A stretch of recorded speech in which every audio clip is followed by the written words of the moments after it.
किसी जमाने में एक बादशाह था। उसने अपनी रियाया पर जुल्म करके बहुत सारा खजाना जमा कर लिया और उसे शहर से बाहर एक जंगल में खुफिया गुफा में छुपा दिया। गुफा के दरवाजों की दो चाबियां थी। एक बादशाह के पास थी और दूसरी चाबी उसके वजीर के पास थी। उन दोनों के अलावा किसी को भी इस गुफा का नहीं पता था। एक दिन सुबह के वक्त बादशाह खजाना देखने के लिए गुफा की तरफ गया और दरवाजा खोलकर अंदर दाखिल हो गया। खजाना कमरों में चावल और गेहूं के अंबार की तरह बिखरा पड़ा था। हीरे और जवाहरात अलमारी में सजे हुए थे। बादशाह उस खजाने को देखकर बहुत खुश हुआ, लेकिन आते वक्त बादशाह गुफा का दरवाजा बंद ही करना भूल गया था। उसी वक्त वजीर का उस गुफा की तरफ से गुजरना हुआ। वजीर ने जब खजाने का दरवाजा खुला हुआ देखा तो हैरान रह गया। वह समझा कि शायद गलती से दरवाजा खुला रह गया है।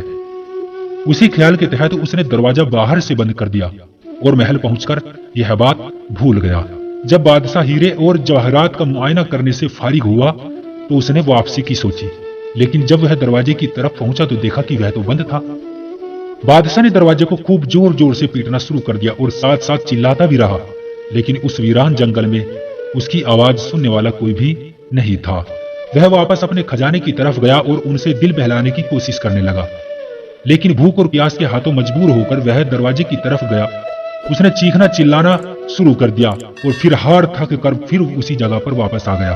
भूख और प्यास की शिद्दत इतनी बढ़ गई थी कि वह आखिर में हीरो से भीख मांगने लगा और उनसे कहने लगा, कीमती पत्थरों, मुझे एक वक्त का खाना दे दो। उसे ऐसा लगा जैसे वह हीरे उसकी सादगी पर जोर जोर से हंस रहे हों। उसने एक हीरा उठाया और जोर से दीवार पर मारा। फिर मोतियों से अपनी फरियाद करने लगा, कीमती मोतियों, मुझे एक गिलास पानी का ही दे दो। उसे ऐसा लगा कि मोती और जवाहरात उसकी बेबसी पर हंस रहे हैं। बादशाह को बहुत गुस्सा आया, लेकिन भूख गुस्से पर गालिब आ गई। आखिर भूख की शिद्दत इतनी बढ़ गई कि वह भूख से निढाल होने लगा। उसने दुनिया को पैगाम देने के लिए जमीन पर कुछ लिखा।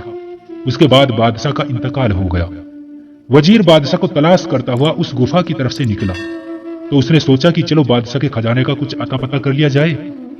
जब वह गुफा के अंदर दाखिल हुआ तो देखा कि बादशाह मरा पड़ा है और जमीन पर लिखा है, दौलत किसी को जिंदगी नहीं दे सकती।